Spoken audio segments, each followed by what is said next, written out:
Hello everyone, welcome to the channel DSSB classroom. ये हमारी speed booster math speed booster का third lecture होगा। और जैसा कि आप जानते हैं, इसमें हम सीखते हैं कि किस तरीके से हम अपनी स्पीड को इम्प्रूव कर सकते हैं और साथ ही अपने जो जितने भी कंसेप्ट हैं उन्हें क्लियर कर सकते हैं। देखेंगे कि हम बेसिक्स, कंसेप्ट बिल्डिंग और बेस्ट अप्रोच क्या होती है सवाल को करने की, एग्जाम हॉल में हमें किस तरीके की अप्रोच रखनी है। और इन 20 क्वेश्चन से हम पूरे सिलेबस को पूरा कंप्लीट करेंगे और साथ ही ये देखेंगे कि इस क्वेश्चन में या इस एग्ज़ाम में कौन कौन सी चीज़ें बार बार रिपीट हो रही हैं। तो ठीक है, हम शुरुआत करते हैं। ये हमारा वो है मैथ स्पीड बूस्टर का थर्ड लेक्चर। ये हमने TGT सोशल साइंस के जो 2 नवंबर को पेपर हुए थे उससे लिया गया है। तो शुरुआत करते हैं क्वेश्चन नंबर फर्स्ट से। A traders offer a discount of 17% on mark price of an article by what percent above the cost price should he mark the article to earn a profit of 17%। पहले सवाल को समझो। सवाल कहता है, एक व्यापारी है, वस्तु के अंकित मूल्य को 17% की छूट देना चाहता है, ठीक है, और उस पर 17% का लाभ भी कमाना चाहता है। तो बताओ कि वो कॉस्ट प्राइस से जो मार्क प्राइस है उसे कितना अधिक अंकित करे। समझ में आया क्वेश्चन? तो एमपी, बेसिकली एमपी और सीपी की बात है यहाँ, ठीक है ना। सीपी से कितना अधिक, तो हमें चाहिए एमपी और सीपी का रेशियो। ये तो समझ में आ गया। अब हमें एमपी और सीपी का एक डायरेक्ट फॉर्मूला होता है जब भी इस तरह की बात आए। तो एक फॉर्मूला होता है 100 plus profit percentage, 100 plus profit percentage upon 100 minus discount percentage. ये फॉर्मूला होता है, डायरेक्टली यूज होता है कि अगर कभी भी क्या रखा हो कि वो इतना % प्रॉफिट चाहता है और इतना % डिस्काउंट देता है, मतलब ये दिखाना चाह रहा है कि मैं प्रॉफिट भी ले रहा हूँ और डिस्काउंट भी ले रहा हूँ। ऐसा ही किया जाता है मार्केट में। अक्सर चीज़ों को कॉस्ट प्राइस से इतना ज़्यादा अंकित कर दिया जाता है कि जो शॉपकीपर होता है वो लाभ कमाता है अच्छा खासा डिस्काउंट देने के बाद भी, ठीक है ना। तो ये बनाएंगे हम 100 प्लस प्रॉफिट कितना हो रहा है यहाँ पे 17%। तो 17 अपॉन 100 माइनस यहाँ डिस्काउंट कितना दे रहा है 17, तो 100/17। तो ये इसका एमपी और सीपी का क्या रेशियो आ जाएगा 117 अपॉन 83, ठीक है। अब आपको पता है एमपी 117 है और सीपी 83 है, तो हमें बताना है कितना अधिक अंकित करें। अब देखो यहाँ से कितना अधिक अंकित कर रखा है 34 रुपीज़, 17 दूनी 34, तो 34 रुपये अधिक अंकित करने उसे, ठीक है, मतलब मार्क करने कितने पे 83 पे। परसेंटेज में बदलने के लिए 100 से गुणा कर देंगे, ठीक है। तो आ जाएगा 3400/83। इसे डिवाइड करना पड़ेगा क्योंकि ये प्राइम नंबर है, तो इसे डिवाइड करेंगे, क्या आएगा। तो 83 8 चौक 32 3 चौक 12, 32 332। अब ज़ीरो लगा लो, ज़ीरो आ जाएगा यहाँ पे। तो ये कितना बचेगा 80, तो 40 पॉइंट, ऑप्शन देखो आप अपने 41.56 नहीं हो सकता, ये भी नहीं है, ये भी नहीं है, ये आंसर है, ठीक है। तो सिंपल सा याद रखना है, जब भी क्वेश्चन आता है वो डिस्काउंट दे रहा है और प्रॉफिट भी कमा रहा है, तो हम लगाएंगे MP equal to 100 plus profit 100 minus profit, direct formula लगाएंगे और इस सवाल को यहीं पे ख़त्म कर देंगे। नेक्स्ट क्वेश्चन सिंप्लीफिकेशन का है। सिंप्लीफिकेशन का क्वेश्चन है कि ये कह रहा है कि पहले तो आपको रूट, यहाँ पे यही चीज़ है, पहले तो रूट निकालना है आपको। रूट निकालने के बहुत सारे मेथड हैं, जैसे हम करते थे पहले स्कूल में भी 20-25 करके हम निकालते थे। इसका आसपास का इसका वो लेते थे 4×4=16, फिर 4 बचता था, पेयर बनाते थे। तो एक तो ये तरीका है, ठीक है। अब ठीक है, 2 5 उतारते थे, पूरा बता देता हूँ, 16 उतारते थे। अब क्या करते थे इसमें कि हम देखते थे किसके आसपास चल सकता है, तो क्या करते थे 5 उतार लिया, जैसे 5 से तो 16 5 30, वो 5×5 = 25, 2 5 6 32, तो ये आएगा 5, तो ये आ जाएगा।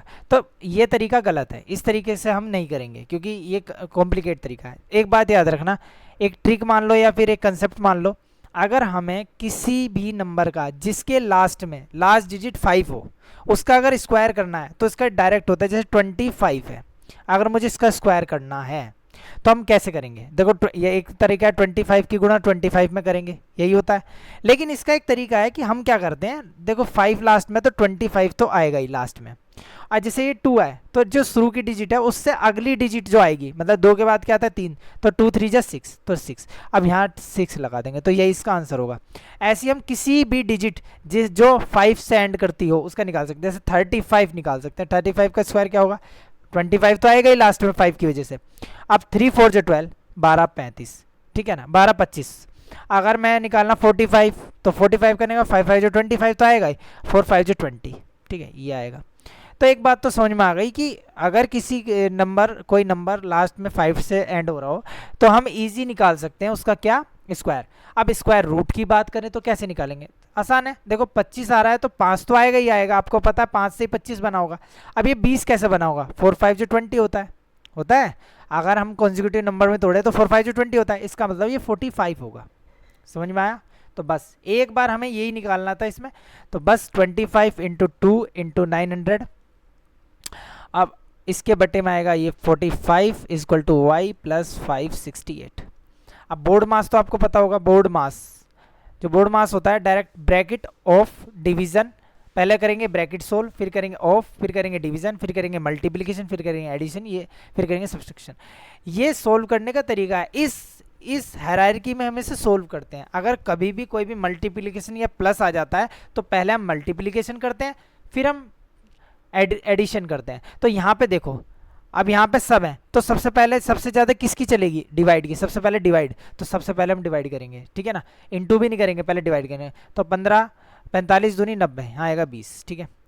और अब हम उसके बाद गुणा करेंगे, प्लस तो नहीं करेंगे, पहले गुणा करेंगे, 25 दूनी 50 और 5 2 10, 1000 ये आ जाएगा, 22 प्लस 568। अब इसे इधर भेजेंगे 568 को, तो ये माइनस का हो जाएगा 1000 माइनस 568, इक्वेशन में करते थे ना, ऐसे ही करना है बस। 568 घटाएंगे तो ये आ जाएगा 2 3 और ये 5 का आ जाएगा 4, तो 432 इसका आंसर आ जाएगा। तो हमेशा याद रखना, अगर किसी भी स्क्वायर निकालना हो तो इस तरीके का इस्तेमाल करना, ठीक है ना। अगर वो सिंप्लीफिकेशन में कभी कभी कर देता 225 का स्क्वायर निकालो तो हमारे लिए आसान हो जाएगा, 5 की जगह 25 रख देंगे और 22 की गुणा 23 में करनी होगी, बस 22 की गुणा 23 में करनी होगी, तो क्या आ जाएगा, 22 की गुणा 23 में करोगे 23 दूनी 46 तो ये आएगा ही, 6 6 4 10 की 0 और 5 ये आ जाएगा 25। ऐसे करके हम कर सकते हैं इजी। तो नेक्स्ट क्वेश्चन पे चलते हैं हम। नेक्स्ट क्वेश्चन कहता है N amount of 800 is divided among 3 person के बीच में 800 रुपये बांट दिए, किस रेशियो में, इस रेशियो में, ठीक है। मतलब वो इस रेशियो में बांट दिए, मतलब कहीं ना कहीं उनकी वैल्यू निकलवा रहा होगा वो। व्हाट इज द डिफरेंस बताना between the largest and the smallest share, largest share और स्मॉलेस्ट। आपको पता है तीनों में से लार्जेस्ट कौन सा, 19 लार्जेस्ट, और स्मॉलेस्ट कौन सा है 13, तो इसके बीच का डिफरेंस ही पूछ रहा है। अब देखो 19 माइनस 13 इसका डिफरेंस हो गया 6, तो इसका मतलब 6 की वैल्यू हमसे पूछी गई है। हमें दी किसकी वैल्यू गई है, दी गई है 13 प्लस 19 प्लस 18 की। हमें रेशियो में यही देखना होता है, परसेंटेज हो, रेशियो हो, डिग्री हो, किसी भी चीज़ में हमें देखना कितने परसेंट की वैल्यू दी है और कितने परसेंट की पूछी है। अगर हम इतना पता कर लेते हैं तो आसान हो जाता है क्वेश्चन। तो 18 36 37 और 3 40 और 1 50, मतलब वो कह रहा है 50 की वैल्यू तो हमारे पास 800 है, आप मुझे बता दो 6 की क्या होगी। तो 800 किसकी वैल्यू है, 50 की, हमें किसकी निकालनी है, 6 की, बस इतना करना था। इसे काटेंगे तो ये आएगा 16 पंजे 80, 16 6 जा 65 जा 80, 66 जा 96, इसका आंसर आएगा 96। आगे समझ में कैसे करना है, हमें रेशियो में हमेशा ये देखना है किसके करस्पॉन्डिंग वैल्यू दी गई है और किसके करस्पॉन्डिंग वैल्यू निकालनी है। सीधी भाषा में कही जाए तो अगर मैं देखूं तो इनके बीच में 6 का डिफरेंस है, मुझे 6 की वैल्यू निकालनी है। अब अगर क्वेश्चन बहुत बड़ा है तो हम ये भी देख सकते हैं कौन सा 6 का मल्टीपल है डायरेक्ट। अब देखो ये 6 का मल्टीपल है क्या, कैसे पता लगाओगे, पहले 2 का मल्टीपल देखो, 4 आ रहा है, हाँ है, हो सकता है 2 का तो है पर 6 का है। 6 में देखो 6 किससे बना है, 6 कंपोजिट नंबर है, ये प्राइम नंबर नहीं है। प्राइम नंबर के फॉर्म में हम इसे तोड़ लेंगे, 2 3 6, इसका मतलब जो नंबर 2 से भी कटेगा और 3 से भी कटेगा वो 6 से कटेगा। अब 2 से कटेगा, आप देखो 2 से ये कट रहा है, हाँ कट रहा है, 3 से कट रहा है क्या, 7 4 11, सम ऑफ डिजिट कह रहा है, नहीं कट रहा। 9 से तो 2 से ही नहीं कट रहा, 9 तो 3 से चेक करने की जरूरत, ये भी नहीं चेक करना। अब ये देखो 96, ये भाई साहब 2 से तो कट रहे हैं, अब 3 से चेक करना, 9 6 15, 15 3 से कटता है बस। तो आंसर ये था। आप अगर एक बार निगाह मार लो कि 13:19 है और 6 की वैल्यू पूछी है, ऑप्शन चेक करा और 6 से तो कोई और कट ही नहीं रहा इसके अलावा, तो यही आंसर होगा। लेकिन मैं आपको रिकमेंड नहीं करता इतनी जल्दी आंसर पे जाने के लिए। मैं ये कहता हूँ कि क्वेश्चन आसान है, आप 6 की वैल्यू को 16 से इससे करके निकाल सकते हो तो आप नहीं जाओगे। लेकिन हो सकता है वैल्यू होती कुछ बड़ी, 8 5 6 9 3 2 1 होता और टाइम टेकिंग होता, तो we will take this method, और ये हमेशा सही होगा फिर, ठीक है ना। तो आप समझ गए किस तरीके से करना था। एग्जाम हॉल में 6 का मल्टीपल भी देख सकते थे हम, और डायरेक्टली इस तरीके को भी कर सकते थे। मैं तो यही कहूँगा कि सवाल को पूरा करो, ठीक है। Next question, ABC when each is working alone, एक अलग अलग काम करते हैं, can complete a piece of work in 11, 84 and 44 days respectively. Then all started the work together, but A left after 3 days. In how many days was the remaining work completed? तो कितने दिन में, अगर 3 दिन तीनों काम कर ले तो बचा हुआ काम जो है वो कितने दिन में पूरा होगा। ए तो छोड़ देता है, तो क्वेश्चन कहता है कि एक ए है, एक बी है और एक सी है। ए 11 दिन में करता है, बी 84 डेज में करता है और सी 44 डेज में करता है। तो ठीक है, हमें पहले क्या निकालना होता है, टोटल वर्क। टोटल वर्क निकालना है इसका। टोटल वर्क कैसे निकालेंगे, इसका हमेशा एलसीएम लेते हैं। एलसीएम लेने का मैंने तरीका बताया था, प्राइम फैक्टराइजेशन होता है और डिवीज़न मेथड होता है। यहाँ डिवीज़न मेथड लगाओगे टाइम लगेगा, ठीक है। तो हम प्राइम फैक्टराइजेशन मेथड से निकालेंगे। कैसे निकालेंगे, देखो 84 है, 44 है और 11 है। अब देखो प्राइम फैक्टराइजेशन में क्या होता है, हमें इसे तोड़ लेंगे प्राइम फैक्टर की फॉर्म में, नहीं तो 21 चौक 84 होगा, ये 21 चौक 84, ये होगा 11 × 4 और ये होगा 11। तो अब देखो 21 तो आ ही जाएगा, 84 तो पूरा उतार लो, 84 तो आएगा ही आएगा, एलसीएम में वो नंबर तो आना ही है। अभी देखो 21 और 4, यहाँ 4 था, 84 में 4 आ गया, तो यहाँ से 4 लेने की जरूरत नहीं, यहाँ सिर्फ 11 लेंगे। और यहाँ तो 11 है, तो 11 तो हम ले ही चुके हैं, तो यही इसका एलसीएम हो जाएगा। एलसीएम हो जाएगा 84 × 11। हम इसकी गुणा नहीं करेंगे पहले, ठीक है ना, गुणा करेंगे फिर गुणा करेंगे फिर डिवाइड करेंगे, तो बेवकूफ़ी नहीं करनी। 11 से डिवाइड करेंगे तो 84 हो जाएगा, 84 हो जाएगा। इसे करेंगे 84 से तो ये 11 हो जाएगा। इसे मैं बेसिकली क्या कर रहा हूँ, मैं गुणा नहीं करा, मैं क्या कर रहा हूँ 84 × 11 को अगर मैं 11 से भाग दूंगा तो इससे ही कट जाएगा, तो 84 बचेगा। तो मैंने सीधा 84 यहाँ रख लिया, यहाँ ऐसे 11 रख लिया, और इसे करेंगे तो क्या आएगा, क्योंकि 21 चौक 84 होगा ये, तो 4 तो यहाँ आएगा, 4 तो ये 21 आ जाएगा। कैसे, देखो 84 × 11 को मैं 44 से भाग करूँगा तो 11 चौक 44 और ये 21 आ जाएगा, तो ये 21 आ जाएगा। तो हमने सबकी इफिशिएंसी निकाली। इफिशिएंसी मतलब जो वो 1 घंटे में काम करेंगे, 84 11 है, इसका मतलब है ए 84 काम करता है 1 घंटे में, बी 11 और सी 21। अब कह रहा है कि जो working but A left 3 days after 3 days, मतलब 3 दिन तक तो तीनों ने काम किया है, तो 84 + 11 + 21, ये 1 दिन का काम हो गया तीनों का। तो कितना हो गया ये, 84 85 95 95 9 2 11 100 4 5 6 116, ठीक है, 116 हो गया। मतलब 1 दिन का काम इसका 116 हो गया। टोटल वर्क कितना था, अब गुणा करना पड़ेगा क्योंकि हमें घटाना। 84 × 11, 11 का मल्टीप्लिकेशन मैंने बताया था, 4 रख लो लास्ट वाली, 8 और 4 12, 2 रखो और 12 1 हासिल का है तो 9 रखो, तो ये इसका हो गया टोटल वर्क। टोटल वर्क ये हो गया। अब 116 काम ये तीनों 1 दिन में करते हैं। अब वो कह रहा है 3 दिन तक तो तीनों ने काम किया, उसके बाद ये ने छोड़ा है, तो 3 दिन तक इनसे काम करा दिया हमने, तो कितना आएगा, 16 3 × 48 और 348, तो 348 काम तो इसमें से हो गया, ठीक है, 924 में से 348 काम तो हो गया, ठीक है। तो बचा कितना काम, तो बचेगा 14 में से 8 गए 6, 8 से 14 और ये 7 और ये 5, ठीक है। तो ये बचेगा काम। अब ये काम किसने किया, बट ए लेफ्ट, ए तो चला गया, तो बचा बी और सी, ए तो चला गया 3 दिन बाद, जो उसने करना था कर लिया। अब उसने कहा है कि ये दोनों कितना काम करते हैं, ये दोनों मिलकर करेंगे 21 22 और 32 काम करेंगे। तो कुल मिला के हमें इसकी वैल्यू पूछी गई है, रिमेनिंग काम पूछा गया ना, रिमेनिंग काम कंप्लीट करने में कितना टाइम लगा, तो ये रिमेनिंग काम था जो 32 की इफिशिएंसी से किया जाएगा। तो काटोगे तो क्या आएगा, 32 एकम 32, 8 7 15 156 8, ठीक है, तो ये आ जाएगा 18। तो नेक्स्ट क्वेश्चन पे चलते हैं। तो इस क्वेश्चन में कुछ नहीं है, हमें टोटल वर्क निकालना है, जिसने जो काम कर दिया वो घटा देना है, जो काम बचा हुआ है वो जिससे कराना है उसकी इफिशियंसी से डिवाइड कर देना और आंसर आ जाएगा। ठीक है, next question. A man spend 16% of his monthly salary on rent of his house, मतलब घर के किराए पर खर्च कर दिया 16%। तो इफ़ एवरी मंथ क्या होता है, he also spend 136 on conveyance and 4510 on groceries and saves the remaining 898, then what is his monthly salary. मतलब कुल मिलाकर 100% था मामला। 100% ये परसेंटेज में कहा जाए तो 100% है। अब 16% तो उसने कहीं ना कहीं इस पे खर्च कर दिया। अब जो बचा हुआ है 84%, उन सब से ये बना हुआ है, क्या क्या बना हुआ है, 136 बना हुआ है, प्लस कितना बना हुआ है 4510 प्लस 898। ठीक है, ये सब बचा हुआ है। ठीक है, 84% की वैल्यू तो ये तीनों को जोड़ के आएगी, क्योंकि बचा हुआ में 16% है और 84% है, समझे। और हमें निकालनी है 100% की वैल्यू, तो इन्हें सबको जोड़ लेंगे। तो जोड़ेंगे तो क्या आएगा,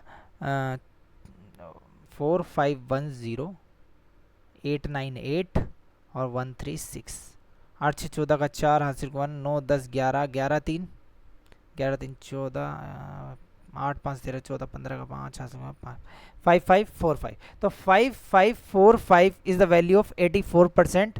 what is the value of 100? 100 की वैल्यू निकालनी है। अब इसे काटेंगे कैसे? आप ये देखो कि यहाँ पे 84 है, 84 किससे कटता है, 2 से तो कटता ही है।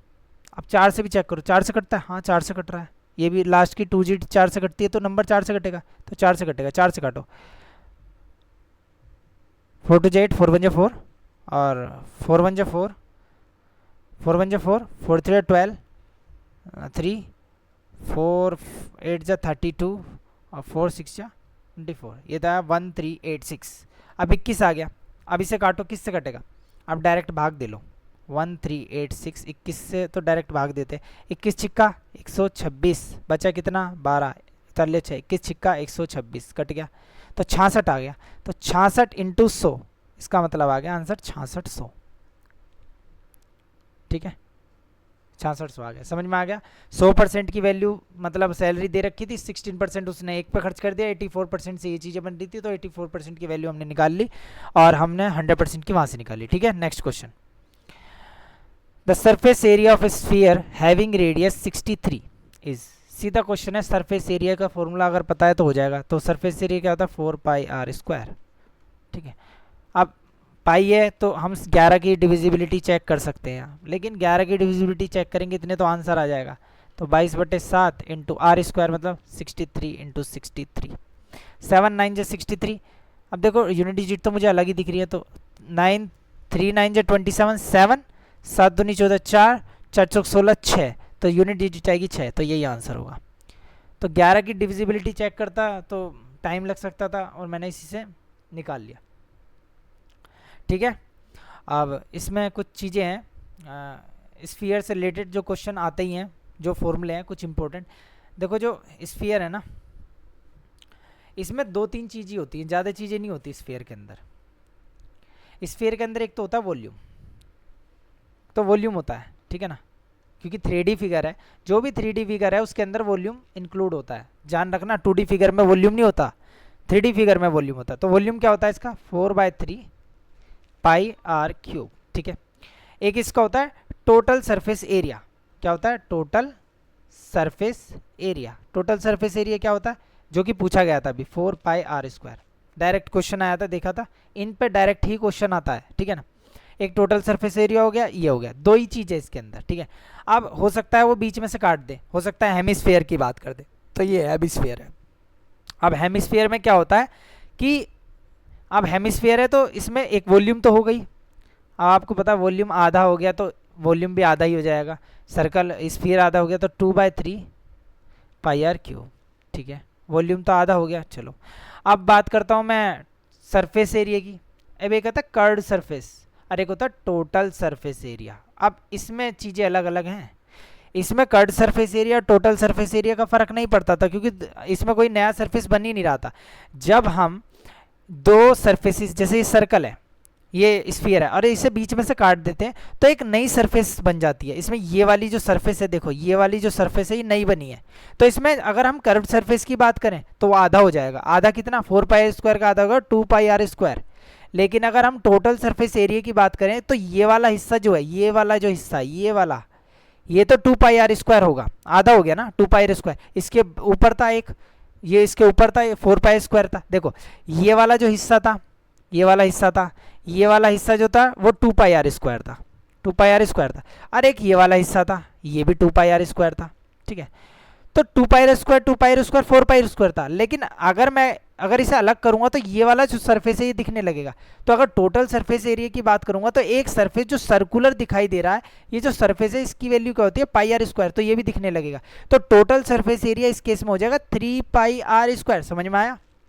हमेशा याद रखना, किसी भी अगर 3D फिगर को काटा जाता है, आपके पेपर में नहीं काटेगा वो, अक्सर वो सरफेस इसी को काटता है। वो डायरेक्ट बच्चे फॉर्मूला भी याद रख लेते हैं, total surface area of hemisphere is 3πr², curved surface area is 2πr², volume is 2/3πr³। ठीक है, अगर मैंने आपको समझाने के लिए बताया था कि अगर वो काट देता है बीच में तो एक सरफेस नया बन जाता है, which is equal to 4πr²। वो πr² 2πr² में जुड़ के 3πr² हो जाता है। ठीक है, समझ में आया?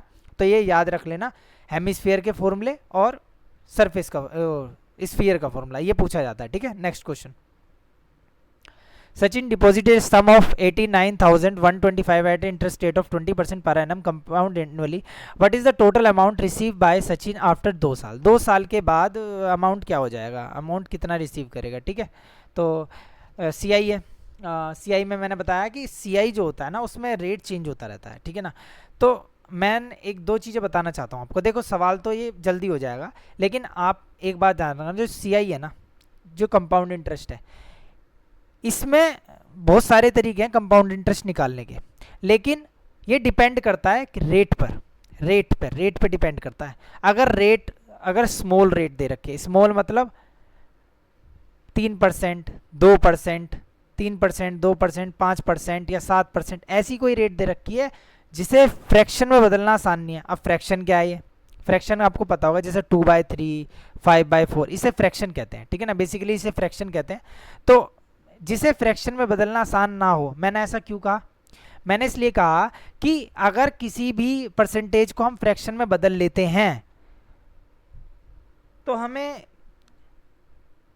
फॉर्मूला लगाने की जरूरत नहीं है। अब देखो, जब भी स्मॉल रेट होती है तो हम इफेक्टिव परसेंटेज निकालते हैं, जो इफेक्टिव परसेंटेज निकालते हैं, जो इसकी परसेंटेज वो क्या होती है। इफेक्टिव परसेंटेज का फॉर्मूला क्या होता है, देखो इफेक्टिव परसेंटेज होता है A plus A into A/100। अगर स्मॉल रेट दे रखी है तो इफेक्टिव परसेंटेज का फॉर्मूला ये लगाएंगे। अब ये लगाते कैसे हैं बता देता हूँ। इसे सक्सेसिव चेंज भी कह देते हैं। जब पॉपुलेशन बढ़ती है तब भी हम लगा सकते हैं, तब, लेकिन याद रखना हम ये तभी लगाएंगे जब शॉर्ट हमें पास छोटी है, जैसे छोटी रेट दे रखी है, जैसे 3+3 इंटू 3/100। ठीक है, अब 3 और 3 6 प्लस 3 और 3 9, तो 0.09, तो ये आ जाएगा 6.09। ऐसा हमने क्यों किया, क्योंकि छोटी रेट थी। अगर हम बड़ी रेट की बात करें, अब एक एग्जांपल हम बड़ी रेट का लेते हैं, जैसे 20%, जो कि यहाँ दे रखा है।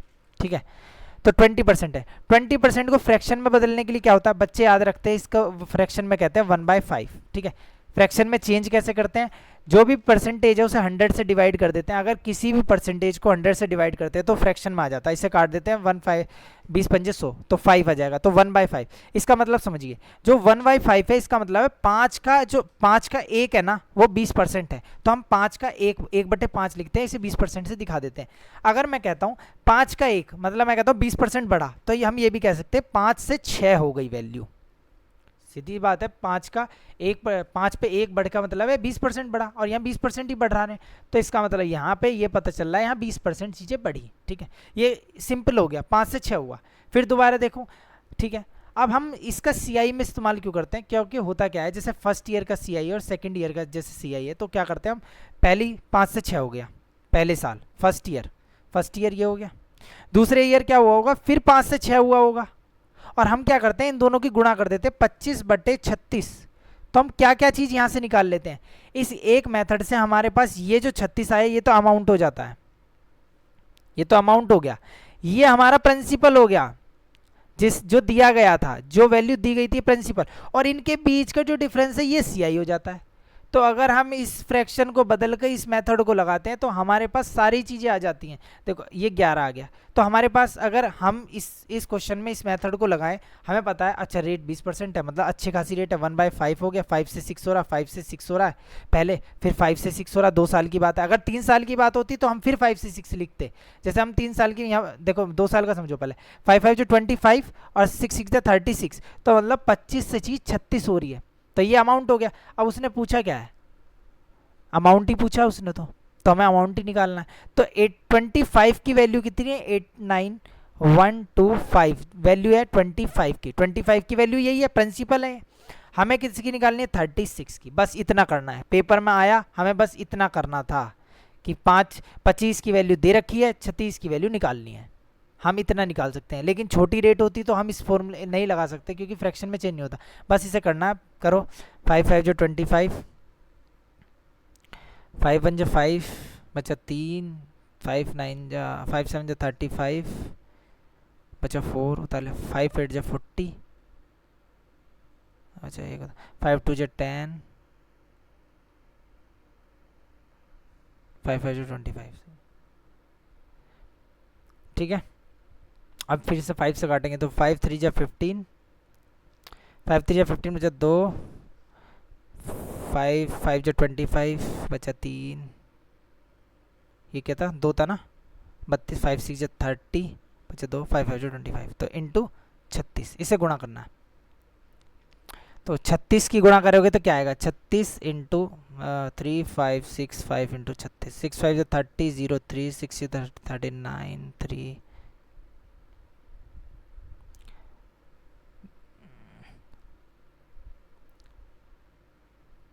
तो देखो मैं इस गुणा ऐसे करता नहीं हूँ, क्योंकि इसमें मुझे टाइम लगता है। तो मैं कैसे करता हूँ मैं बताता हूँ आपको। इसे गुणा करने का सबसे अच्छा तरीका क्या है, इसे ऐसे करता हूँ मैं। देखो मुझे 3 5 6 5 की गुणा 36 में करनी है, 36 में करनी है। तो 36 तिया कितना होता है, 108, 108। इसके बाद 3 जीरो है तो 3 जीरो 9 ही लगा दूंगा। 36 पंजा कितना होता है, 180, तो इसके बाद 2 जीरो आएगी और मैं 180 लगा दूंगा, ठीक है। और 36 छिक्का 216, तो 216 के बाद जीरो लगा दूंगा और ये 16 हो जाएगा, 216 हो जाएगा। और इसी तरीके 36 पंजे 180, अरे 180, मैं इसे ऐसे जोड़ लेता हूँ, बहुत बार दिक्कत होती तो। अच्छा 216, ठीक है ना, 216, 36 छिक्का 216। अब इसे जोड़ लो बस, 0 4 3 8 2 1, ठीक है। तो ये आंसर आ जाएगा ये वाला, ठीक है।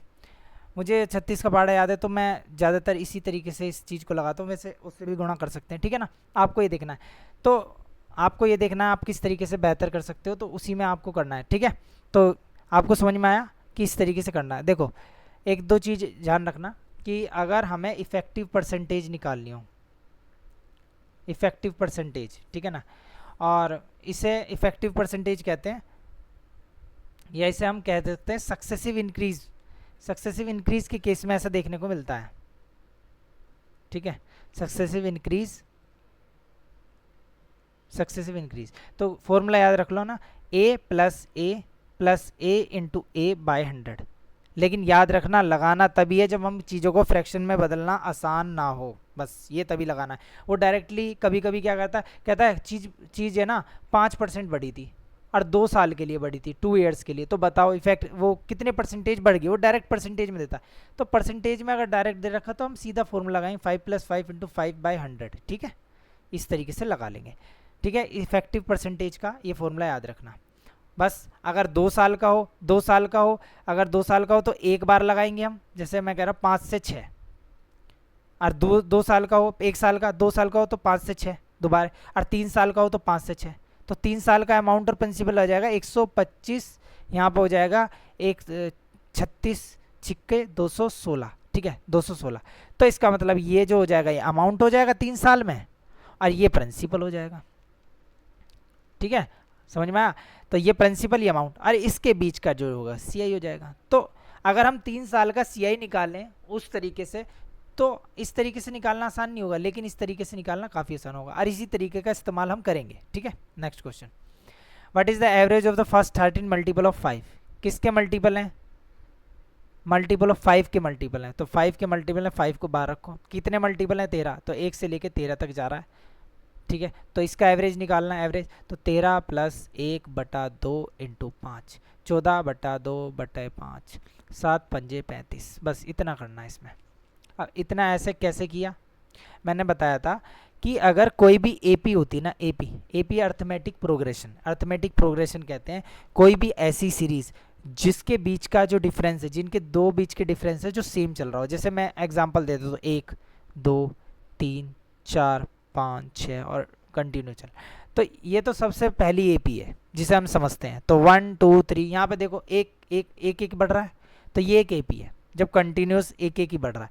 अब एक एपी 2 4 6 8 10 ये भी एक एपी है, ये इवन नंबर का कॉन्जिक्यूटिव इवन नंबर होते हैं। एक एपी और भी है 1 3 5 7 9, ये भी एक एपी है। तो आपको अक्सर डीएसएसबी में पूछता है कॉन्जिक्यूटिव इवन नंबर का सम बता दो मुझे, कॉन्जिक्यूटिव ओड नंबर का सम बता दो मुझे, नेचुरल नंबर का सम बता दो, या फिर एवरेज बता दो, तीनों में से किसी का। तो मैं आपको एक फॉर्मूला बताऊंगा, बस उस फॉर्मूले को समझना है और उसी से consecutive even number, consecutive odd number का सम हो, एवरेज हो, या फिर मल्टीपल ऑफ 5 हो, मल्टीपल ऑफ 6 हो, किसी भी चीज़ का हो, आप 1 मिनट में निकाल लोगे। 1 मिनट नहीं, 10 सेकंड में निकाल लोगे। कैसे? अब देखो, बस आपको एक कंसेप्ट समझना छोटा सा। देखो, ये है एक एपी की एक खासियत है कि जो इसका एवरेज होता है ना, वो बीच में लाई करता है, बीच में मतलब मिडिल टर्म में लाई करता है। एग्जाम्पल देख लो आप, जैसे 1 2 3 4 5 6, 6 टर्म है, ये 6 टर्म है, तो इन तीनों को सबको जोड़ोगे और 6 से भाग दोगे, तो जो लाई करेगा वो इन दोनों के बीच में लाई करेगा, विच इज 3.5। ठीक है, ये लाई करेगा। अगर मैं कहूँ 1 2 3 4 5, यहाँ 5 टर्म है, तो 2 इधर की और 2 इधर की छोड़ दो, तो बीच की क्या है? 6, इसका एवरेज 6 होगा। अच्छा, एवरेज तो निकल गया। मतलब अगर किसी भी सीरीज का एवरेज निकालना हो तो हम बीच की टर्म पकड़ लें। हाँ बिल्कुल, अगर हम बीच की टर्म बता पाते हैं तो वही उसका एवरेज हो जाता है। अब इसमें 1 3 5 7 9, अब इन तीनों सबको जोड़ोगे और भाग दोगे 5 से, तो 5 इसका एवरेज हो गया। बस बीच की टर्म देखनी है। अब यहाँ तो टर्म कम है तो हम इजीली देख पा रहे हैं, हो सकता है 100 टर्म दे दे, 100 टर्म के बीच में आप मिड कैसे देख लोगे? तो उसका एक ही फॉर्मूला है, a+l/2, ये फॉर्मूला है, बस ये याद रखना आपको। a is first term, a जो होगी वो फर्स्ट टर्म होगी, l जो होगी वो लास्ट टर्म होगी, लास्ट टर्म।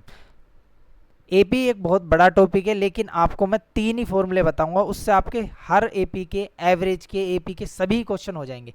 ए और एल लास्ट टर्म, ठीक है ना? बस हमें क्या लगाना, अब देखो इसका निकालना था मुझे, 1 + 6/2 विच इज इक्वल टू 3.5, बस निकल गया हमारा। अब एवरेज तो निकाल लिया हमने, अब मैंने आपसे कहा था सम भी निकाल सकते हैं।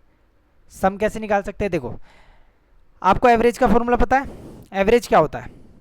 एवरेज होता है सम अपॉन नंबर ऑफ टर्म, जो नंबर होते हैं, ठीक है, यही तो होता है। अगर हम किसी भी तरीके से एक एवरेज निकाल लेते हैं और हमारे पास क्या है? नंबर है, तो उसका सम नहीं निकाल सकते क्या हम? बस क्या करना है, एवरेज की गुणा नंबर ऑफ टर्म्स में करनी है, बस। इसका मतलब अगर एक बार हमारे पास एवरेज आ गया, जो कि मैंने बता दिया ऐसे निकालना है, और हमारे पास नंबर ऑफ टर्म्स आ गई, तो हमने निकाल लिया एवरेज। अब नंबर ऑफ टर्म्स निकालनी सीखनी है और आपका एपी का पूरा चैप्टर खत्म। अब नंबर ऑफ टर्म कैसे निकालोगे? देखो, नंबर ऑफ टर्म निकालने का तरीका क्या है? Last term minus first term upon difference plus 1, ये है नंबर ऑफ टर्म निकालने का फॉर्मूला। बस ये क्या है? नंबर ऑफ टर्म निकालने का फॉर्मूला, ठीक है ना? कितनी उसमें टर्म है ये बताना। एल क्या है? देखो साफ लिख देता हूँ इसमें, ये निकालने का फॉर्मूला है the number of term in an AP, the number of term in an AP, ठीक है? देखो, L - A अपॉन D + 1। अब L को डिनोट करेगा, जैसा कि आपको पता है, लास्ट टर्म। आसान तो हो गया है, फॉर्मूले भी एक जैसे, याद करना भी आसान है। A फर्स्ट टर्म और D इज डिफरेंस। डिफरेंस कहना सही नहीं होगा, इसे कहेंगे कॉमन डिफरेंस, मतलब कॉमन डिफरेंस मतलब इनके बीच का, देखो ये 3 माइनस 1 2 है ना, यही डिफरेंस है, यही डिफरेंस की बात हो रही है यहाँ पे, ठीक है ना। तो इसे कहेंगे हम कॉमन डिफरेंस, डिफरेंस जो है कॉमन है, तो कॉमन डिफरेंस कहेंगे, ठीक है ना। बस दो फॉर्मूले याद कर लो, एक तो फॉर्मूला है a प्लस एल बाय 2, क्या मिडिल टर्म निकालने का, जिससे हमारा एवरेज आ जाएगा, और एक फॉर्मूला है नंबर ऑफ टर्म्स निकालने का, l minus A by D plus 1, इससे हमारा नंबर ऑफ टर्म्स आएगा, इनकी दोनों की गुणा करनी है और हमारे पास सम आ जाएगा। नहीं तो आप एक फॉर्मूला याद करोगे, S N equal to N by 2, 2a plus N, 2a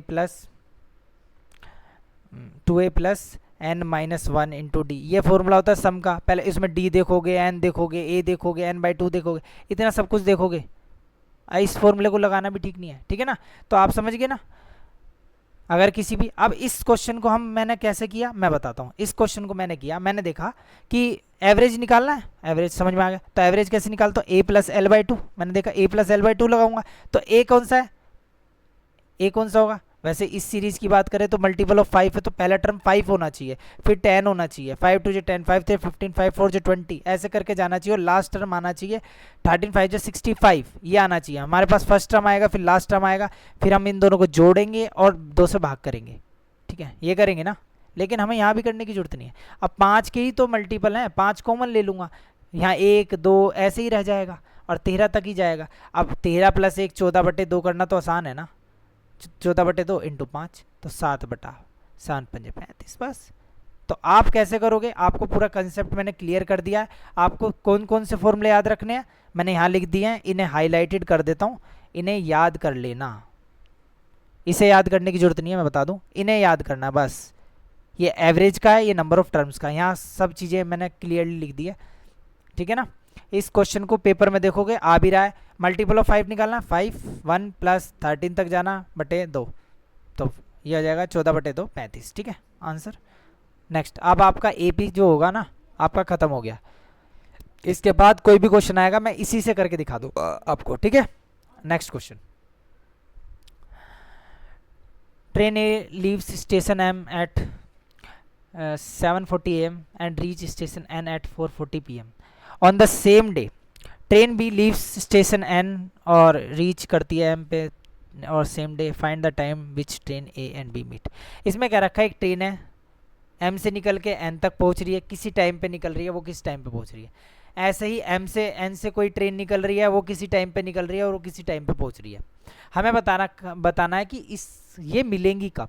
पहले तो क्वेश्चन ही समझना है ये मिलेंगी कब। अब हम निकालेंगे कैसे मिलेंगी कब, ना तो हमारे पास डिस्टेंस है ना हमारे पास स्पीड है इसके बीच में, तो हम निकालेंगे कैसे। देखो इसमें क्या है, हमें ये देखना है कि ये 7:40 पे निकली, ठीक है, और ये 4:40 पे पहुंची, पहली चीज़ तो ये। और ये वाली जो है ये 9:40 पे निकली एक ही दिन में, ठीक है, 2:40 पे पहुंची, ठीक है। तो यहाँ पे हमें देखना है कितना टाइम लग गया, हमारे पास वही है, हम वही देख सकते हैं। तो यहाँ कितने घंटे लग गए, 7 8 9 10 11 12, 7 और 5 12, 5 और 5 9, 9 घंटे यहाँ लग गए, ठीक है। पहली चीज़ ये समझ में आई कि हमने नहीं निकाला कितने घंटे पहली वाली को लगे। दूसरे वाली की बात करें तो कितने हो गए, 9 से 2, कितने हो गए 9 से 2, 10 11 12, ये लग गए 5 घंटे, ये 5 घंटे लग गए। हमारे पास यही निकाल सकते थे, तो समझ में आ गया कि 9 घंटे इसे लगे, 5 घंटे निकलेंगे। अब हम क्या करेंगे, एक डिस्टेंस मान लेंगे अपनी तरफ से, कोई भी डिस्टेंस हम मान लेते हैं, एक डिस्टेंस कि भाई जो डिस्टेंस है हम क्या मानते हैं, डिस्टेंस इनका LCM मानते हैं, क्योंकि दोनों से कटना आसान होगा। हमने मान लिया 9 5 जो 45 इसकी डिस्टेंस थी, टोटल डिस्टेंस मान ली इनके बीच में थी। 9 घंटे में कोई ट्रैवल कर रहा है 45 किलोमीटर, तो कितना स्पीड हो जाएगी, 5 की स्पीड हो जाएगी। अगर 5 से करेगा, देखो यहाँ लिख दो 45/9 करा तो 5 स्पीड आ गई इसकी, ठीक है। अगर हम इसी तरीके से 45/5 करेंगे तो यहाँ स्पीड आ जाएगी 9, तो इसकी स्पीड 5 आ गई, इसकी स्पीड 9 आ गई। आपको समझ में आ गया, आपके पास अब सारी चीज़ हैं, अब आप बता सकते हो। देखो आपके पास एक ट्रेन A की रफ्तार है, स्पीड है, ट्रेन B की भी स्पीड है, टोटल डिस्टेंस भी है आपके पास। आपको क्या बताना, मीटिंग टाइम ही तो बताना। अब देखो मीटिंग टाइम कैसे बताएंगे, देखो यहाँ पे था, यहाँ से यहाँ पे था, ये ट्रेन ऐसे जा रही थी, ये 7:40 पे चली और ये वाली चली है 9:40 पे, 9:40 पे। अब एक बात बताओ, ये 7:40 पे चली, ये 9:40 पे चली, तो जो 7:40 से लेकर 9:40 तक इसने कोई डिस्टेंस तो ट्रैवल कर ली होगी ना। पहले वही डिस्टेंस हमें हमेशा सेम समय पे निकालना पड़ेगा दोनों को। तो 9:40 ये कितने घंटे, 9:40 तक ये कहाँ यहाँ पहुँच गई होगी। तो ये कितनी, ये तो टोटल हमारी कितनी डिस्टेंस है जो कि हमारी निकली 45, ये डिस्टेंस है 45, ठीक है। अब ये कितने घंटे लगे होंगे, 2 घंटे, 7 से 2 घंटे। तो 2 घंटे में ट्रेन एक कितना चल देगी, ट्रेन ए 5 की रफ्तार से चलती है, 2 घंटे में चलेगी 10, तो ये डिस्टेंस हो गई 10, तो 10 तो कवर हो गई, तो 10 तो हो गई, तो ये बची 35, तो 35 चली, 35 बची। अब ये जो 35 है, अब ये 9:40 यहाँ से भी चलेगी, यहाँ से भी चलेगी, अब ये कहीं बीच में मिलने वाली हैं, ये तो समझ में आ गया। अब हमें वही टाइम निकालना है किस समय मिलेंगी। अब 9:40 पर दोनों चलेंगी। अब देखो एक बात बताओ, दोनों एक दूसरे की तरफ चलेंगी तो स्पीड जो होगी वो जुड़ जाएगी। ये रिलेटिव स्पीड होती है। रिलेटिव स्पीड कहती है कि जब दोनों अपोजिट डायरेक्शन में होंगी, अपोजिट डायरेक्शन में ट्रैवल करती हैं, तो वो स्पीड जुड़ जाती है। और अगर सेम डायरेक्शन में ट्रैवल करती हैं तो स्पीड घट जाती है, ठीक है। तो यहाँ पे ये एक इधर से आ रही होगी, एक इधर से आ रही होगी, तो अपोजिट डायरेक्शन है ना, तो स्पीड क्या होगी, जुड़ जाएगी। स्पीड क्या है, एक की 5 है, एक की 9 है, तो दोनों की मिला के कितनी हो जाएगी 14। डिस्टेंस कितनी है 35, इतना टाइम लगेगा। इतने घंटे के बाद, 9:40 के बाद इतने घंटे बाद वो मिल जाएंगी। समझ में आया, समझ में आया। देखो 35/14 करना है बस, 7 दूनी 14, 7 पंजे 35, 5/2 विच इज इक्वल टू 2.5 घंटा। इसका मतलब 9:40 के बाद 2.5 घंटे बाद वो मिल जाएंगी, ठीक है ना। अब 2.5 घंटे बाद मिलेंगी तो कितना मिलेंगी, मिलेंगी वो 12:10 पे, ठीक है, 12:10 पे मिलेंगी, ठीक है। अब पेपर में आएगा, आप कैसे करोगे इस सवाल को। देखो मैंने तो समझाया है ये कि यहाँ मिलेगी, आपको क्या है देखना है, यहाँ पे देखना है, ये 9 घंटे ले रही है, 5 घंटे, एक डिस्टेंस मान लेनी है, इनका एलसीएम, इनकी टोटल वो इनकी रफ्तार निकाल लेनी है, स्पीड क्या होगी, और स्पीड निकालने के बाद आप पाओगे कि इनके ये देखना है कि इसने इसके चलने से पहले कितनी डिस्टेंस कर ली, 10 कर ली, 10 घटाऊंगा फटाफट 35 आ गया, 35 को टोटल इनकी रिलेटिव स्पीड हो जाएगी 14, 14 से भाग करूँगा 2.5 घंटे, इसका मतलब 9:40 के बाद 2.5 घंटे बाद ये मिल जाएंगी, 12:10 पे मिल जाएंगी। ये क्वेश्चन पहली बारी में करने का नहीं है, ये क्वेश्चन सेकंड अटैम्प्ट में करने का है, क्योंकि कैलकुलेशन भी है और थोड़ा समझना भी है, ठीक है। नेक्स्ट क्वेश्चन है, P and Q together can fill it system with water with 8 hours, 8 घंटे में। P alone can fill the same system in 16 hours, then how many hours Q alone fill the same system. तो P plus Q है, किसी काम को कर रहे हैं, और पी कर रहा है, पी और क्यू कर रहे हैं 8 घंटे में, और क्यू जो पी है 16 घंटे में कर रहा है। तो मैंने बताया टोटल वर्क निकालना है पहले, तो सबसे पहले टोटल वर्क क्या आएगा, इसका एलसीएम क्या आएगा, 16 का बाड़ा पढ़ो, 16 × 16, 16 से तो कटेगा ही, 8 आ रहा है तो 16, बस इसका एलसीएम होगा 16 × 16, 8 × 16। अब पी 1 है, पी और क्यू 2 है, तो मतलब क्यू कितना है, क्यू 1 है, तो मतलब क्यू की इफिशियंसी कितनी आ गई 1, और अगर हमें क्यू से ही काम कराना तो 16/1, तो ये आ जाएगा 16, बस 16 आ गया आंसर। तो टाइम एंड वर्क में हमेशा याद रखना, हमेशा टोटल वर्क और इफिशियंसी पे काम करना है। अगर ये निकाल लेते हैं तो सवाल आसान हो जाता है। A woman travels at a speed of 20 metre per minute for 93 minutes, मतलब 93 मिनट के लिए वो 20 मीटर प्रति मिनट की रफ्तार से चलती है, और and A speed of 73 minute पर मिनट फॉर 66 मिनट के लिए चलती है। तो what is her average speed. Average speed क्या फॉर्मूला होता है, एवरेज स्पीड, एवरेज जहाँ भी एवरेज आ गया ना, तो टोटल निकालो उनका, total distance upon total time, ठीक है, ये चीज़ है total time, total distance upon total time. अब हमें बेसिकली हमें निकालना है टोटल डिस्टेंस टोटल टाइम।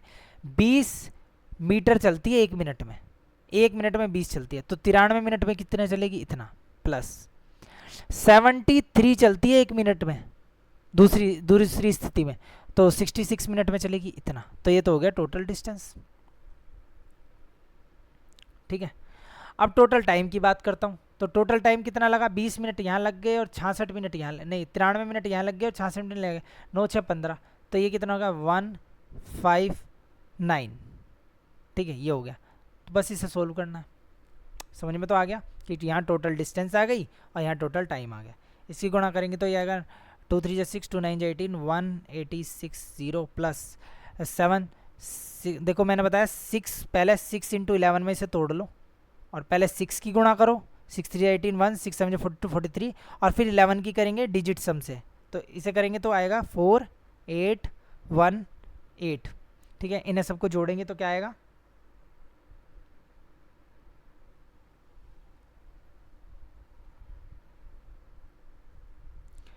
तो यह जाएगा हमारा 8 6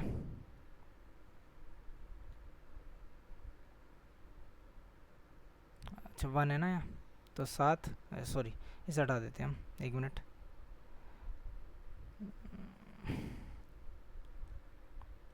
तो ये कितना आ जाएगा, 8 तो ये हो जाएगा ये वाला, 7 ये हो जाएगा, 6 8 6 14 8 8 16, और ये हो जाएगा 6। ठीक है, अब इसे डिवाइड करना 159 से, किससे कटेगा ये, देखो इसे कितना, 9 5 14 15, नीचे वाला तो कट रहा है 3 से, ऊपर वाला भी कट रहा है, 6 6 12 और 12 और 8 12 8 20 27 3 से कट रहा है ये भी। तो फिर कैसे करेंगे, इसे काट लो, फिर 3 से काट लो फिर, तो 3 5 जा 15 3 3 जा 9 3 2 6 3 2 6 3 2 6 3 6 जा 18 बड़े 53। अब तो कटेगा ही नहीं है, 5 3 8, ये तो 53 तो प्राइम नंबर आ गया, काट लो इसे। 5 4 जा 20 के चल रहा है क्या, लगभग 4 गुना चल रहा है, देख रहे हो ऑप्शन में भी दिख रहा है 4 है, 5 4 जा 20 तो 4 तो आएगा, 3 चौक 12 तो 212, तो बचेगा 10 106, तो ये आ जाएगा 6 दूनी 42। ठीक है ना, तो इसका आ जाएगा 42, समझ में आए। तो total distance upon total time लगाएंगे और आंसर आ जाएगा। ठीक है, next question.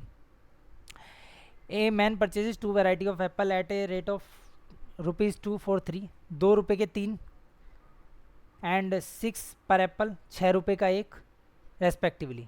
If he purchases an equal amount, मतलब यहाँ से भी इक्वल ले रहे हैं, यहाँ से भी 3 लेंगे तो यहाँ से भी 3 लेना पड़ेगा, इसका मतलब यही है। Number of apple of each variety and then sold all the apples at 4 per Apple, 4 रुपये का एक एप्पल बेच दिया, तो बताओ व्हाट वाज द प्रॉफिट। देखो किसी भी स्थिति हो, कोई भी स्थिति हो, हमेशा याद रखना है जो कॉस्ट प्राइस होता है एक सेलिंग प्राइस होता है, हमें प्रॉफिट इनके बीच में ही मिलता है हमेशा। जो कॉस्ट प्राइस है इसका मतलब हमारा कितना खर्चा हो गया, सेलिंग प्राइस हमने मतलब कितना कमा लिया, उसके बीच में जो डिफरेंस होगा वही प्रॉफिट या लॉस बनाएगा। हमें कॉस्ट प्राइस बताना है, हमने बता दिया यूनिट जो है, यूनिट मतलब जो चीज़ ली गई है, तो वो कितनी ली गई, 3 एप्पल ली गए, रुपीज़ कितने खर्च हो गए, रुपीज़ कितने खर्च हो गए, 2 रुपये खर्च हो गए, मतलब 3 रुपये की 2 रुपये की 3 चीज़ ली यहाँ पे। दूसरी स्थिति में क्या लिया गया है, दूसरी स्थिति में लिया गया है 6 पर एप्पल, 6 पर एप्पल का मतलब 6 रुपये का एक एप्पल, यहाँ पे ये लिया गया है। ठीक है, अब यहाँ पे क्या है कि यूनिट कितनी यूनिट ली गई, एक यूनिट बेच रहा है, कितने रुपीज़ की, 4 रुपये की एक यूनिट बेच रहा है। अब देखो ये तो उसका हमने लिख लिया कि कितने कितना है, अब हमें देखना खर्चा कितना हुआ और कमाई कितनी हुई। देखो यहाँ 2 रुपये के 3 थे, यहाँ 6 रुपये का एक था, उनने कहा दोनों तरफ से सेम ही लेने हैं, तो यहाँ 3 लिया तो यहाँ भी 3 लेंगे, तो 3 से मल्टीप्लाई करेंगे तो 3 1 जा 3 3 6 जा 18, तो 18 और 2 कितना हो गया 20, इसका मतलब 20 का तो खर्चा हो गया, ये दोनों मिला के 20 का तो खर्चा हो गया। और 20 में आए कितने, आए तो 6, अगर 6 आए हैं तो 6 ही बेचेगा, 6 बेचेगा, एक 4 का है तो 6 4 जो 24, इसका मतलब खर्चा 20 का हो गया, कमा 4 लिया, इसका मतलब 20 का कॉस्ट प्राइस 20 हो गया और सेलिंग प्राइस कितना हो गया 24, तो खर्चा कितना हो गया 4 रुपये कमा लिए 20 पे इंटू 100 4 5 जो 20, मतलब विच इज इक्वल टू 20%। ठीक है, 20% आंसर आ गया, समझ में आया।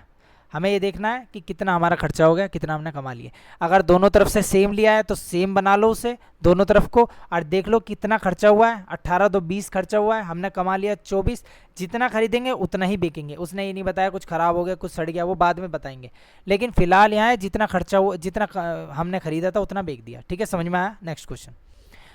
Shivam borrow an amount of 2,80,000 from a bank से उधार ले लिया इसने, एक बिजनेस शुरू करना है इसे। How much simple interest will he पे at the rate of 8 per annum after 2 year. पहली बात तो ये देखो सिंपल इंटरेस्ट है, ठीक है, तो सिंपल इंटरेस्ट ऐसा ही क्या होता है PRT बाय 100। प्रिंसिपल कितना है 2,80,000, रेट कितनी है हमारी 8%, कितने सालों के लिए 2 सालों के लिए बटे 100, बस ये निकालना है, ऐसा ही आ जाएगा, निकाल लो इसे। 8 दूनी 16, 28 इंटू 16 करना है, 16 दूनी 32, 16 अट्ठे 16 जब 128, 8 4 4 4 4 8 0 0, तो ये इसका आंसर आ जाएगा। इसमें ज़्यादा कुछ करना नहीं है, सिंपल फॉर्मूला बेस्ड क्वेश्चन है, ऐसे कर लेना, ठीक है, समझ में आ गया। नेक्स्ट क्वेश्चन सिंप्लीफिकेशन का क्वेश्चन है। 7 की क्यूब 4 का स्क्वायर ये दे रखा है, तो सबसे पहले तो हम ब्रैकेट सोल्व करेंगे, तो यहाँ ब्रैकेट है, ब्रैकेट उतार लेते हैं, ब्रैकेट सोल्व करेंगे तो ये आएगा 19 का स्क्वायर, पहली चीज़ सोल्व। दूसरी चीज़ इसे सोल्व कर लो, अब तो किसी को भी सोल्व कर लो, पहले इसे करेंगे गुणा है, तो 8 या 24 प्लस माइनस 6, ये तो ऐसे तार लिया, और प्लस अब 7 का क्यूब क्या होता है 343 माइनस इसका क्या होगा 16, तो पहले माइनस वाले जोड़ लेते हैं, आसानी रहेगी। 16 और 6 को जोड़ेंगे तो 22, माइनस का 22 प्लस का 24, तो यहाँ से क्या निकलेगा प्लस का 2, प्लस का 2 तो यहाँ से आ गया। अब ये तो सब सॉर्टेड हो गया, ये वाला भी सॉर्ट हो गया हमारा, ये वाला भी सॉर्ट हो गया, ये भी सॉर्ट हो गया। अब ये रह गए 2, ये 2 रह गए। अब 343 प्लस 19 का क्या होता है 361 प्लस 2, ये करना 2 3 2 3 3 6, 6 लास्ट में आएगा, 2 में 6 है तो जोड़ लेते हैं, 3 3 6, देखो 2 3 3 6 10 जी 6 4 10 की 0 हासिल 1 3 3 6 7 706 इसका आंसर आ जाएगा, ठीक है। नेक्स्ट क्वेश्चन मैंने बताया बोर्ड मास जो होता है ना, बोर्ड मास इसी से ही करना है। पहले ब्रैकेट सोल्व करा हमने, जैसे यहाँ पे ये ब्रैकेट था, पहले ये सोल्व करा, फिर ऑफ इसमें था नहीं, ऑफ इस तरीके से आता है, पहले ऑफ होता तो करते। डिवीज़न, फिर हमने डिवीज़न करा, ब्रैकेट के अंदर जो डिवीज़न था, फिर हमने मल्टीप्लिकेशन करा, मैंने बताया यहाँ मल्टीप्लिकेशन किया गया था, फिर हमने एडिशन किया, एडिशन या सब्ट्रैक्शन एक साथ करा और आंसर आ गया, ठीक है। नेक्स्ट क्वेश्चन पे जाते हैं। 2 numbers are in the ratio of 5:8. If the first number is increased by 40% and second number is decreased by 15%, what will be the new ratio? मतलब रेशियो दे रखा 5:8। अब ये पहला नंबर है, ये दूसरा नंबर है, अब जो बोल रहा है वो करना है। पहले नंबर को इंक्रीज़ किया गया 40% से, तो पहला नंबर इंक्रीज़ कर दो 40% से, तो इसका 40% क्या होगा, 5 का 40% होता है 2, 5 4 जो 22 निकाल लेना, ऐसे निकाल लेना, अगर नहीं आ रहा तो कोई नहीं, निकालोगे तो 2 आएगा, तो प्लस 2 आएगा तो 7 हो जाएगा। अब इसमें घटाया गया है कितना 15%, 15 8 120, 1.2 आ जाएगा, 1.2 माइनस करना है क्योंकि घटाने की बात हो रही है, तो कितना आ जाएगा, देखो एक तो घटा है 7, तो 6.8 आ जाएगा। अब इसका रेशियो बनाना है 7/6.8, तो पॉइंट है तो ऊपर 0 लगाएंगे, 70/68, तो ये आएगा 35/34, तो 35/34 किस आंसर हो जाएगा। देखो इस सवाल को तो मैंने डायरेक्ट आपके सामने कर दिया, लेकिन अगर कभी भी ऐसा क्वेश्चन आए, अगर कभी भी ऐसा क्वेश्चन आए, आप इस तरीके से मत करना, क्योंकि मैंने कर दिया, लेकिन पता आपको करना क्या है, आपको करना है इस तरीके से 5/8 ऐसे लिखना है रेशियो में, ठीक है। अब जिसको जितना बढ़ाया जा रहा है ना, आप उसी तरीके से, जैसे इसे 5 को कितना बढ़ाएगा 40%, तो 100% तो ऑलरेडी चीज़ है, 40% हमने बढ़ा दिया, तो वो हो कितना गया 140%, तो ये 140 लिखना है हमें यहाँ, ठीक है, और बटे 100 होगा, ठीक है, इनटू अब 8 को 15% कम किया गया है, तो 100% तो होती है कोई चीज़ अपने आप में, 15% कम करे तो बचे कितना 85 इंटू 100। आपको लग रहा होगा ये थोड़ा बड़ा सा लग रहा है, लेकिन बड़ा नहीं है, बहुत आसान हो जाएगा। ये हो गया, देखो 100 से तो 100 कट जाएगा, ठीक है, अब 100 से 100 कट जाएगा, तो अब हमें कैलकुलेशन करने में आसानी होगी। देखो अगर हम इसे काटेंगे, पहले इसे काटेंगे 5 से, तो ये 17 आ जाएगा, 75 से 85। अब इसे काटेंगे तो ये क्या आएगा, 4 काटोगे ये 7 आएगा। तो अगर हम इस तरीके से इस चीज़ को लिखते हैं ना, तो हम ये पाते हैं कि जो क्वेश्चन है ना वो काफ़ी, मतलब जो चीज़ सामने आ रही है ना वो आराम से कट जाती है। यहाँ तो 40% था, वो कभी कभी ऐसे कहता है कि 5:8 तो था, इससे तो मैं बढ़ाऊंगा 102%। अब इसका 102% निकालेंगे हम, 2% कितना हो जाएगा, और इसे बढ़ाऊंगा, इसे घटाऊंगा मैं 2%, तो ये 98 हो जाएगा। तो इस तरीके से निकालना आसान होता है। जब भी इस तरीके का आए तो डायरेक्टली इस तरीके का इस्तेमाल करें, ठीक है, तो आंसर आ जाएगा ये। या फिर ऐसे भी कर सकते हैं, अगर आपको पॉइंट में दिक्कत हो रही है, मैंने 1.2 लगाया, तो रेशियो में क्या कर सकते हैं, इसे 0 भी लगा सकते हैं, दोनों तरफ 0 लगा लो। अब हमको कन्फ्यूज़न नहीं होने के, पॉइंट तो ख़त्म हो गया। अगर हम इसका 12% 15% निकालेंगे तो 12 दिखाई देगा, जो कि गुणा भाग करने में आसानी होगी, तो 68 हो जाएगा। अब इसी तरीके से यहाँ 20 जुड़ जाएगा तो यहाँ 70 हो जाएगा। ऐसे भी कर सकते हो, क्योंकि रेशियो में किसी को भी गुणा कर सकते हो, किसी को भी डिवाइड कर सकते हो, कोई फ़र्क नहीं पड़ता। तो हम 0 0 लगा के भी ऐसे कर सकते हैं, जिससे पॉइंट का कन्फ्यूज़न खत्म हो जाएगा, ठीक है। Next question, A cosmetic product is available at A discount of 11% if the shopkeeper charges 1513 for it, what is it's mark price, उसका मार्क प्राइस क्या होगा। मैंने बताया था मार्क प्राइस जब भी आएगा तो डिस्काउंट की ही बात होगी। अब डिस्काउंट की बात होगी तो डिस्काउंट परसेंटेज कुछ दिया होगा। मार्क प्राइस मान लिया 100% था, डिस्काउंट दे दिया 11%, तो रहेगी वैल्यू कितनी 89%। ठीक है, 100% वैल्यू थी, हमने 11% का डिस्काउंट दे दिया तो 89% रह गई। अब उसने वही बोला है कि 89% की ही वैल्यू वो दे रखी है, 1513/89 इसी की वैल्यू दे रखी है, हमें 100 की पूछ रखी है, बस इतना सा है। मैंने तुम्हें पहले बताया था परसेंटेज हो, डिस्काउंट हो, SICI हो, रेशियो कुछ भी हो, अर्थमेटिक में जो कि DSS में पूछी जाती है, हमें ये देखना होता है कि कितने परसेंट की वैल्यू दे रखी है और कितने परसेंट की पूछ रखी है। ठीक है ना, आपको यही देखना है कितने परसेंट की वैल्यू दे रखी है और कितने परसेंट की पूछ रखी है। अब ये किससे कटेगा, कटेगा ही नहीं। 8, 9 और 17 आता है, 17 के ये तो एक प्राइम नंबर है, तो प्राइम नंबर कैसे कट जाएगा, तो आपको डायरेक्ट गुणा ही करनी पड़ेगी। तो गुणा करने के लिए या तो ऐसे ही कर लो 1313 1513 89 वन जा 89 और 51 और 11 52 62 62 3 उतार लो 8, देखो किस के आसपास जा रहा है। अगर आपको 89 कितने पे जा रहा है 623 देखने में मुश्किल है तो देखो इसे छुपा दो, इसे भी छुपा दो, दोनों की एक। अब देख लो 8 को 62 से तो अंदाजा लगाना आसान है ना, 8 5 जा 40, 8 6 जा 48, 8 7 जा 56, 8 8 जा 64, 8 8 जा नहीं चलेगा, 8 7 जा चलेगा। आपको अंदाजा लगाना आसान हो रहा है ना यहाँ पे, तो एक एक डिजिट छुपा लो, 8 7 जा 56, तो एक एक डिजिट छुपाते मुझे पता लगा लगभग 7 से चलेगा। ठीक है ना, तो एक एक डिजिट छुपाते मुझे 7 लगे, तो अब 7 की गुणा कर लो, तो अगर 7 की गुणा करोगे तो आएगा 623। ठीक है, तो इसका आंसर आएगा 1700। तो मैंने बता दिया, अगर आपको लगता है कि बड़ा हो रहा है, ये तो 89 तो एक प्राइम नंबर है, 89 अब प्राइम नंबर कैसे 8 9 17 आ रहा है, ये 17 तो कट ही नहीं रहा, 89 है, 2 से नहीं कट रहा, 3 से नहीं कट रहा, 5 से नहीं कट रहा, तो प्राइम ही होगा, मुझे तो ऐसा लगता है। तो मैं क्या करूँगा, इसका क्या करूँगा, डायरेक्ट गुणा करना पड़ेगा। तो अगर मुझे लगता है 1313 जो है, अब मुझे पता है कि अंदाज़ा लगाना मुश्किल है, तो एक नंबर इसका गायब, एक नंबर इसका गायब, तो दोनों का नंबर अब अंदाज़ा लगाना आसान है बेसिकली। तो 8 का पहाड़ा पढ़ना आसान है, तो ऐसे भी अंदाज़ा लगा के आप चला सकते हो मारनी को। ठीक है, next question, the average of 13 number is 13 if each number is multiply by 5 what will be the new average। मतलब 13 नंबर थे, उनका एवरेज भी 13 ही था, और उसमें हर नंबर में ईच नंबर सभी नंबरों में एक एक करके बुलाया उसे और 5 5 उन्हें गुणा कर दिया 5 5, तो बताओ उसके एवरेज में क्या होगा। वैसे डायरेक्ट देखो कंसेप्ट क्या है इसमें कि देखो अगर एवरेज क्या होता है, एवरेज तो आपको पता है, जैसे मैं कहता हूँ 5 3 2 8 5। ठीक है, अब जैसे ये है 5 5 10 20 23 7 1 2 3 4 5 6, देखो जैसे ये नंबर है, तो अगर मैं कहता हूँ ये थोड़ा कटेगा नहीं, देखो मैं एक नंबर लेता हूँ, जैसे आसान नंबर लेते हैं, जैसे 5 4 5 6 4 हो गए, तो 20 ये ले लेते नंबर। ठीक है, अब मैं कहता हूँ कि इनका एवरेज क्या होगा, तो 5 और 5 10 10 20 20 बटा 4 4 5 जो 20, 5 इसका एवरेज होगा, दिख रहा है 5 इसका एवरेज है।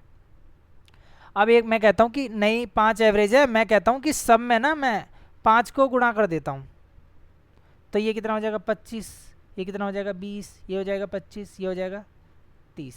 अगर इन्हें जोड़ोगे ना आप 20 25 ये, तो 20 5 100 हो जाएगा ये, और 100 बटे 4 करोगे तो वो 25 आएगा, 25 आ गया। यहाँ से यहाँ देखो क्या हुआ, 5 से मल्टीप्लाई हो गया, इसका मतलब जो नंबर के साथ किया गया इनटू किया गया 5, तो एवरेज भी 5 से बढ़ गया, 5 से गुणा हो गया।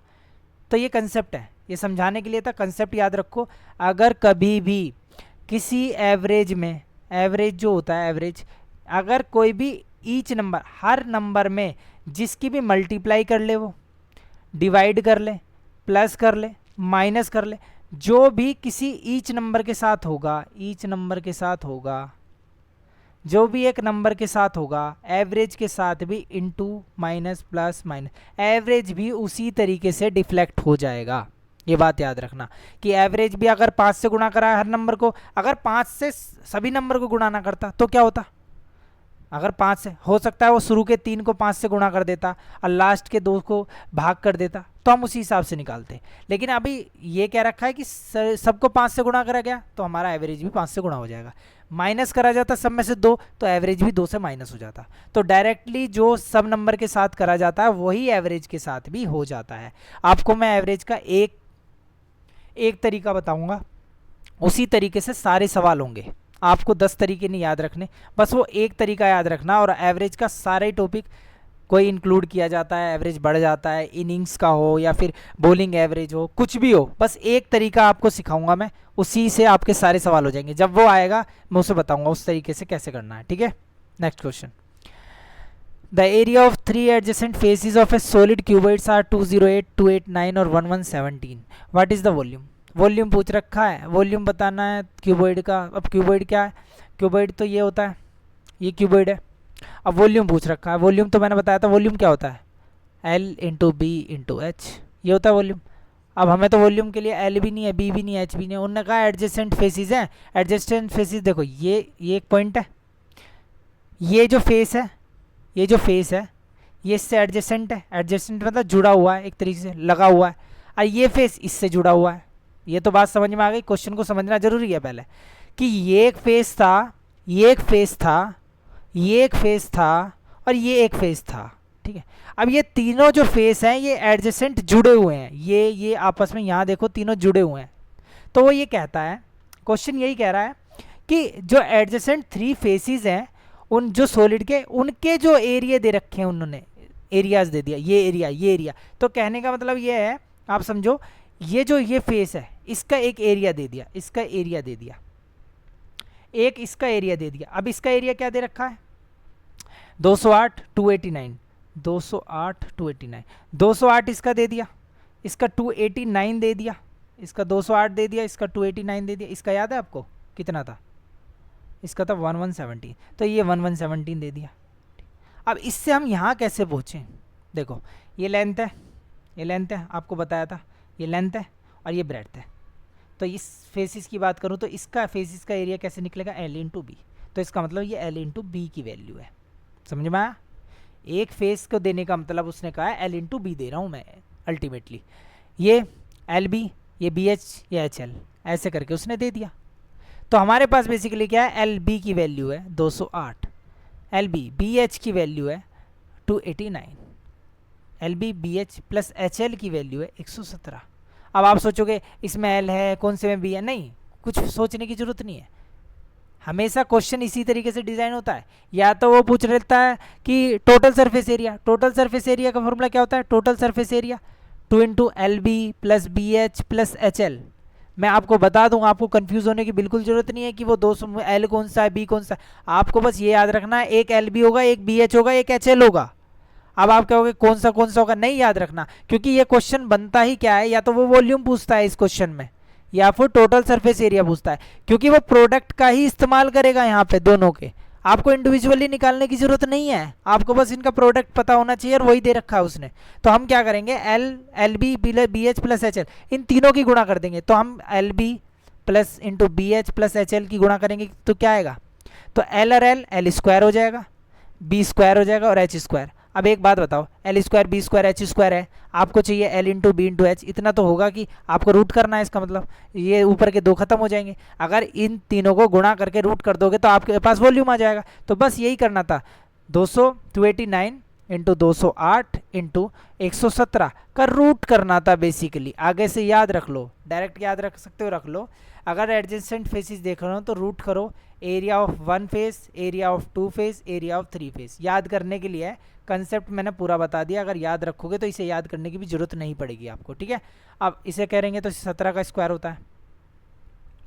आप पेयर बना लेना, इसे गुणा करके तो निकालना मुश्किल है। पेयर बनाओ, पेयर बनाओगे 17, जो पेयर बन जाएगा उसे बाहर कर देना, जो पेयर नहीं बनेगा उसे अंदर छोड़ देना, ठीक है ना। अब 218, ये 17, 13 13 7 जा 91, 13 8 जा 114, 39 जा 39 जा 117 होता है ना, ठीक है।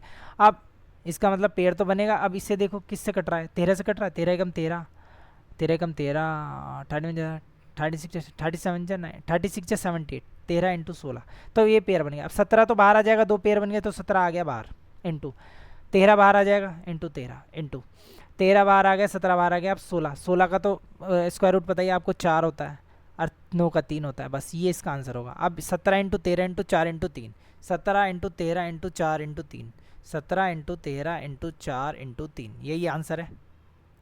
समझ में तो पूरी तरीके से आ गया ना। अब ये देखो यूनिट डिजिट अलग है, यूनिट डिजिट से कर लेंगे। 7 × 21, 1, 1 चौक 4, 4 × 12, 2, ठीक है। तो इसका ये आंसर आ जाएगा, ठीक है। अब ये देखो कि तो आप कि ये बड़ा क्वेश्चन था, थोड़ी कैलकुलेटिव थी, तो मैंने यूनिट डिजिट का इस्तेमाल करा यहाँ पे, क्योंकि एग्जामिनर भी चाहता है इस्तेमाल हो। क्योंकि अगर वो नहीं चाहता तो 53, 52 क्या वो एक दे देता या 6 लगा देता, चाहता है तो आप यूनिट डिजिट से कर लिया। अगर यूनिट डिजिट से ना भी करना हो तो आप गुणा भी कर सकते हो। अब देखो एक बात बताऊँ, 17 इंटू 13 की गुणा कैसे करना है। देखो अभी मैंने बताया था 25 की 25 से गुणा कर देते हैं, तो 5 5 जो 25, 2 3 जो 6 करते हैं। ऐसे ही क्या होता है, कॉम्प्लीमेंट्री पेयर यहाँ भी बन जाते हैं। तो 7 × 21 और 1 × 2, 221, ठीक है। इसे याद रखो, रख लो, नहीं तो कोई जरूरत नहीं है, आपको बता दिया इसे, ठीक है। Next question. A man receive 9598 per month as a salary. He saves 50% of his salary every month. 50% बचा लेता है वो, सही। तो what is his monthly expenditure, तो खर्चा कितना करता है। मतलब 100% तो होती है, 50 खर्च कर देता है, 50 बचा लेता है। इसका मतलब तो यही है, सवाल तो यही कह रहा है। 50 की वैल्यू मतलब कह रहा है 100 की वैल्यू दे रहा हूँ मैं आपको, पूरी वैल्यू दे दी ना 9598, मुझे 50% की मतलब 50% मतलब आधा, 50% का मतलब आधा ही होता है। तो आधा बताना है, इसका 2 से भाग करना है। 2 4 जा 8, 2 7 जा 14, 2 9 जा 18, 2 9 जा 18, तो 4799 इसका आंसर है। आसान क्वेश्चन था। नेक्स्ट क्वेश्चन क्या कहता है, the given table shows the distance in kilometre travels by 4 vehicles A B C and D, D1 D1 D2 D3 along with the time taken in hours, ठीक है। 3 दिन की ने डिस्टेंस दे दी है कि D1 में वो कुछ डिस्टेंस ट्रेवल कर रहा है, डे 2 में कुछ कर रहा है, डे 3 में कुछ कर रहा है, और ट्रेवल दो distance on the respective days. Study the tables carefully and answer the question. और इसमें साथ में ये भी बता रखा है कि टाइम दे रखा है उसने, देखो टाइम टाइम टाइम, इसे समझना जरूरी है। डिस्टेंस डिस्टेंस डिस्टेंस, इसका मतलब ये ए है, ये ए है।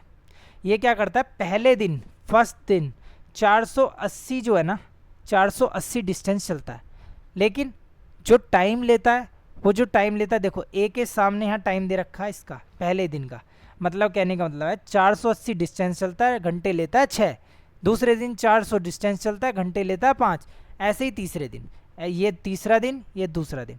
तो अब क्वेश्चन क्या कहता है, क्वेश्चन कह रहा है कि मुझे बताओ, ये क्वेश्चन क्या कह रहा है दी गई तालिका में। नेक्स्ट क्वेश्चन, अरे क्वेश्चन कहाँ है, क्वेश्चन तो इसमें ऐड ही नहीं किया शायद। Which of the following travel at the same speed, हाँ ये रहा क्वेश्चन, ये रहा। Which of the vehicle travel at the same speed, same speed से कौन सा व्हीकल ट्रेवल करता है ऑन ऑल 3 डे, तीनों दिन ऐसा कौन सा व्हीकल है, ये इनमें से कौन सा व्हीकल है जो तीनों दिन सेम स्पीड से ट्रेवल कर रहा है। तो देखो स्पीड कैसे निकालते हैं, स्पीड का फॉर्मूला क्या होता है, स्पीड का फॉर्मूला होता है डिस्टेंस अपॉन टाइम, ठीक है। तो डिस्टेंस कितनी है 480, टाइम कितना लग रहा है 6, तो बटा 6 करेंगे। यहाँ कितना करेंगे 400 बटा 5 करेंगे, यहाँ करेंगे 400 बटा 7 करेंगे, यही करेंगे। दूसरे दिन क्या करेंगे 8 से डिवाइड करेंगे, यहाँ कितने से करेंगे 10 से करेंगे, यहाँ से कितने से करेंगे 9 से करेंगे। डायरेक्ट पहले लिख लो, देखो यहाँ का इतना आएगा, यहाँ देखो ये 9 था, यहाँ 9 से करेंगे, यहाँ 12 था 12 से करेंगे, यहाँ कितना था 10 से करेंगे, यहाँ कितने से करेंगे। थोड़ा टाइम टेकिंग क्वेश्चन है, उनने सब चीज़ निकलवा ली और सब चीज़ पूछ ली, तो ये 14 से करेंगे। तो आपको ये लिख लिया। अब बस ये बताना कि तीनों दिन, ये जो तीन, पहला दिन, दूसरा दिन, तीसरा दिन, तीनों का स्पीड तीनों में सेम किस में आ रही है। 6 6 जा 36, 6 7 जा 42, 6 8 जा 48, 80, यहाँ तो 80 किलोमीटर चला। 5 8 जा 40, यहाँ भी 80 चला। चलो 7 6 जा 42, यहाँ 60 चला। तो ये वाला तो दिन वो है नहीं। दूसरे दिन 6 8 जा 48, 80 चला, यहाँ 60 चला। 6 7 जा 42, 8 6 जा 48, 6 जा 48, ठीक है। यहाँ 60 चला, यहाँ भी 60 चला, और 9 6 जा 54, यहाँ भी 60 चला। इसका मतलब ये दिन तो है। बी तो एक ऐसा था जो तीनों दिन बराबर स्पीड से चला, ठीक है। अब दूसरा 9 7 जा 63, 12 5 जा 60, 12 6 जा 72, 60, ये भी नहीं है, चेक ही नहीं करना आगे। 12 6 72, 9 7। अब 12 6 72, 12 5 60, 12 7 84, 70, 13 7 91, 70, अब 14 7 19, 70, तो ये भी है। तो बी और डी दो ऐसे थे जो तीनों दिन बराबर स्पीड से चले। आपको समझ में आया? तो बी और डी इसका आंसर हो जाएगा। तो क्वेश्चन क्या कह रहा था, समझ में आ गया कि ये डिस्टेंस दे दी थी, उन्हें टाइम दे दिया था और पूछ लिया तीनों दिन कौन से सेम चले। तो थोड़ा टाइम टेकिंग था, सबकी स्पीड निकालनी पड़ी, फिर कंपेयर करना पड़ा। तो ये लास्ट का क्वेश्चन है, ये 1-1.5 मिनट लेने वाला क्वेश्चन है, लेकिन अच्छी चीज़ ये है कि सब कट रहे थे तो आसान था। ठीक है, आज के लिए इतना ही, और नेक्स्ट वीडियो में मिलते हैं। इतने आप प्रैक्टिस करते रहिए, और जो फॉर्मूले मैं बता रहा हूँ उतने याद कर लिए तो आप 20 में से 19-20 क्वेश्चन आराम से बना लोगे। ठीक है।